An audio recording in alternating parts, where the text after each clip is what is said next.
আগামী দিনে যুব দলের নেতৃত্বে আসতে না পারে।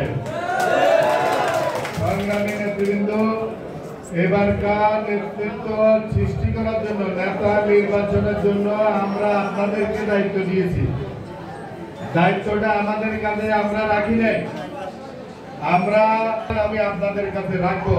যেহেতু নেতৃত্ব সৃষ্টির দায়িত্ব, নেতা বানানোর দায়িত্ব এবার আমরা আপনাদের হাতে তুলে দিয়েছি। সংগ্রামী নেতৃবৃন্দ, এই পর্যায়ে আপনারা কিন্তু ভুল করলে চলবে না।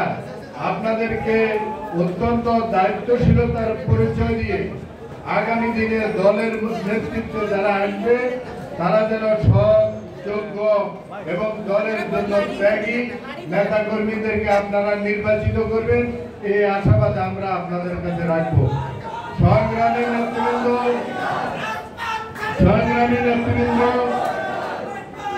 এই চন্দ্রগঞ্জ হাসিনা বিরোধী আন্দোলনের বিগত 17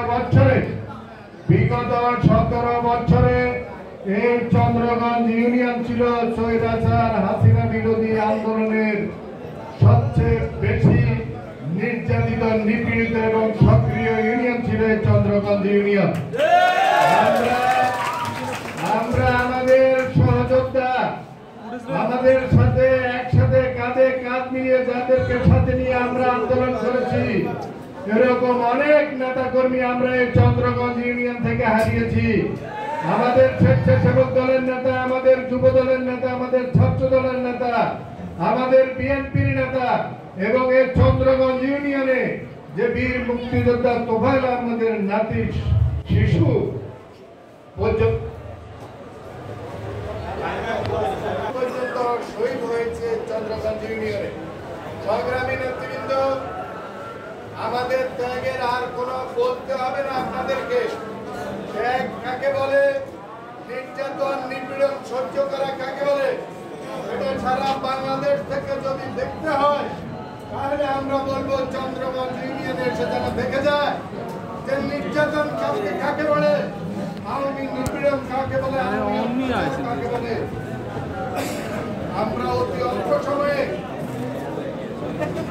মাত্র 1 বছরের মাথায় এসে আমরা ওই নিপীড়নের কথা একেবারে ভুলে গেছি। যে চন্দ্রগঞ্জে কাদের দৌরাত্ম্য ছিল, এই চন্দ্রগঞ্জে কাদের ভয়ে আমরা রাস্তায় মিছিল করতে পারতাম না। এই প্রতাপগঞ্জ স্কুলে মিটিং করা তো আমাদের জন্য একটা দুঃস্বপ্ন ছিল। সংগ্রামী নেতৃবৃন্দ, আমরা সে সমস্ত দিনের কথা ভুলে গেছি। আমাদেরকে সে সমস্ত দিনের কথা ভুললে চলবে না। আমাদের সামনে এক কঠিন দিন অপেক্ষা করতেছে। সেই কঠিন দিনে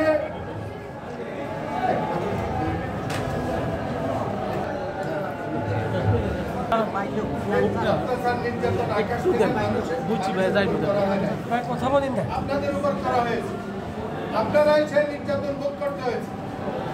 আপনারা অনেকে বাড়িঘর ছেড়ে পাড়িয়ে বছরের পর বছর ঢাকা শহরে অবস্থান করতে, বিভিন্ন জায়গায়, দেশের বিভিন্ন জায়গায় রক্তের বিনিময়ে ফ্যাসিস্টকে আমরা এই দেশ থেকে বিতাড়িত করেছি। আমাদের হাজার হাজার নেতা কর্মীর রক্তের বিনিময়ে আমরা ফ্যাসিস্টকে দেশ থেকে বিতাড়িত করেছি। আমাদের হাজার হাজার সহযোদ্ধা ভাই মুক্তির বিনিময়ে আমরা ফ্যাসিস্টকে শহর থেকে দেশ থেকে বিতাড়িত করেছি। আমরা অতি অল্প সময়ে তাদের কথা ভুলে গেছি। আমরা এখন ক্ষমতা হারিয়ে ভাগাভাগির জন্য নিজেরা নিজেদের মধ্যে ভুল বুঝাবুঝি মতানৈক্য করতেছি। সংগ্রামী সাথী ভাইয়েরা, আমাদেরকে আগে আমাদের দলকে ক্ষমতায় আনতে হবে।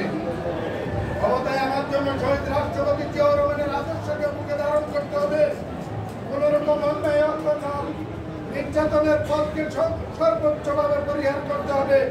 আমাদেরকে মানুষের পাশে দাঁড়াতে হবে। আমাদেরকে মানুষের বিপদে আপদে পাশে দাঁড়াতে হবে। মানুষের সঙ্গ দিতে হবে। মানুষের বিপদে আপদে মানুষের পাশে গিয়ে মানুষের সুখ দুঃখের ভাগিদার হতে হবে। যুবদলকে আজকে দেশ পত্রিকার মুক্তির সংগ্রামে মানুষের পাশে দাঁড়িয়ে এদেশকে আর জায়গা নাই, এদেশকে স্বৈরাচার মুক্ত করেছি, কিন্তু এখনো আমাদের অদৃষ্ট ব্যক্তিত্ব নয়। সংগ্রামী সাথী ভাইরা বাইরে আজান হচ্ছে, বক্তব্য দেওয়ার এখন সময় নয়। অত্যাচার, নির্যাতন, নিপীড়ন সহ্য করে আমরা যে জন্য অপেক্ষা করেছি, সে কাঙ্ক্ষিত স্বপ্ন এদের এই দলকে এদেশের ক্ষমতায় অধিষ্ঠিত করতে হবে। আর সেজন্য যুবদলের নেতা কর্মীদেরকে ত্যাগ করতে হবে। আগামী দিনে আরো কঠিন থেকে কঠিন পরীক্ষার মাধ্যমে উত্তীর্ণ হয়ে এদেশের মানুষের পাশে দাঁড়িয়ে, মানুষের বিপদ আপদের পাশে দাঁড়িয়ে, মানুষের মন জুগিয়ে আগামী ভোট বিপ্লবে আমাদেরকে দলকে ক্ষমতায় আনার জন্য আমাদেরকে মানুষের ঘরে ঘরে যাইতে হবে ভোটের জন্য। সেজন্য যুবদলের নেতা কর্মীদেরকে প্রস্তুত থাকতে হবে। আগামী নির্বাচন মোটেও আমাদের জন্য সহজ হবে না, আমাদেরকে কঠিন বৈতরণী পার করতে হবে। সেজন্য যুবদলের নেতা কর্মীদেরকে কঠিন থেকে কঠিন ইস্পাত কঠিন ঐক্যের মাধ্যমে আমাদেরকে বিভিন্ন অপশক্তি মোকাবেলা করে এই দলকে নির্বাচনে বিজয়ী করে দেশ নায়ক তারেক রহমানকে বাংলাদেশের ক্ষমতায় বসাতে হবে। সংগ্রামী সাথী ভাইরা, তবেই আপনারা আপনাদের কাঙ্ক্ষিত লক্ষ্য অর্জনে আমরা আমাদের কাঙ্ক্ষিত লক্ষ্যে পৌঁছতে পারবো। আমি আর বক্তব্য দীর্ঘায়িত করবো না। আমাদেরকে যে লক্ষ্যে আকর্ষিত, আমাদের চূড়ান্ত লক্ষ্য সামনে, আমাদেরকে সেজন্য আমাদের দলকে ক্ষমতা নেওয়ার জন্য সর্বোচ্চ ভূমিকা রাখতে হবে যুবদলকে। সে উদাত্ত আহ্বান জানিয়ে এবং এই কমিটির মাধ্যমে, নির্বাচনের মাধ্যমে কমিটি গঠন করা হবে।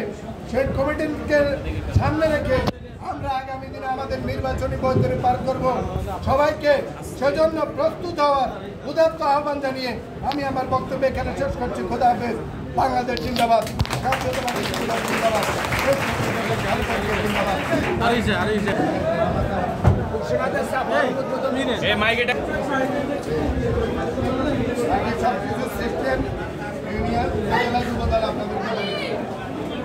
আমাদের অন্যান্য ইউনিয়নগুলোতে হয়েছে, সেই অনুযায়ী সব ইউনিয়নরা কাজ হবে। পদ্ধতি